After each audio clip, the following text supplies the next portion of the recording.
Navigation is one of the amazing wonders of the Hawaiian culture.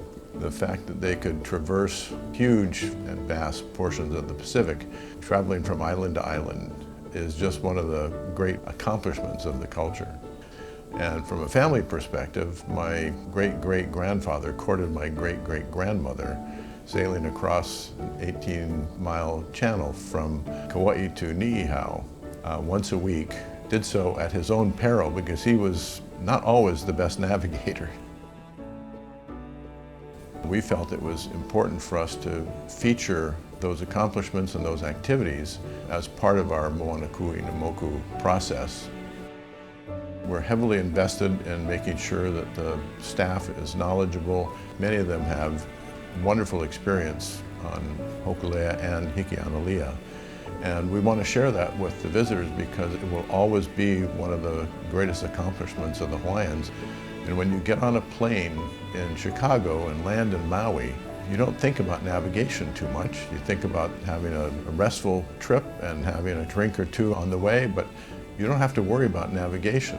But when you're out in the middle of the Pacific, navigation is what it's all about. Because if you don't know where you are or where you're going, you're in big trouble. It's one of those wonders that I think everyone can get very excited about.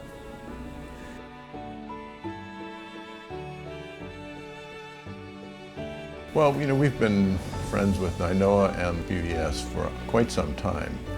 And so when we built Hui Hui with the navigational theme, we felt that it was appropriate for us to at least see if we would be able to get some help from PBS.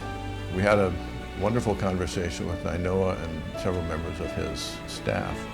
After posing to them what we were doing at the hotel, they just opened their arms and said, "We look forward to working with you." Nainoa made a comment that made me feel really good. He said, "You know, well, we have been out navigating the open oceans for all these years.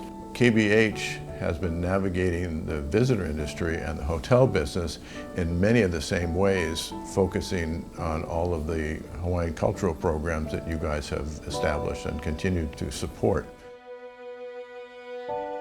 Well, thankfully, it's not just Nainoa that recognizes that we've been on a journey for the last 36 years that is not similar to others, because we have focused on teaching our employees and our guests. Primarily it was our employees for the first many years. We're very pleased that we've continued to do so, and it's going to be something that will carry this hotel well into the future because we're very different.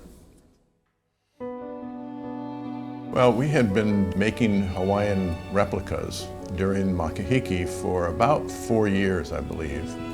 We had gotten so engaged and involved in the process that the food and beverage department wanted to make a paddling canoe. And the more we talked about it, we realized that it could not be left to just one department. So it should be something that the entire hotel participates in. So it changed from a paddling canoe to a sailing canoe because metaphorically we were at a time when we were rebuilding business to Hawaii and so forth. This was our vessel that we were going to cross the oceans and gather more visitors. It was quite an undertaking. We went out to Honokohau Valley and harvested a albizia tree, which is an invasive species. So we hauled the trimmed down trunk back to the hotel. And it took us the majority of the Makahiki season, which is about 4 months long. But we ended up with Kaʻilila'au, our single hull sailing canoe with 2 outriggers, and it was quite a piece of work. The tree that we harvested was on the property of the Lindsay family. They had lost their son earlier in an accident in the river in the valley.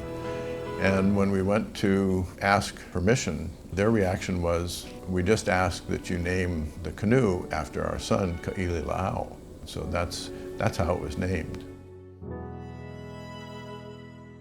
And I've always felt that if you're going to be in the visitor industry in the state of Hawaii, that you have a responsibility to preserve, protect, and support the culture.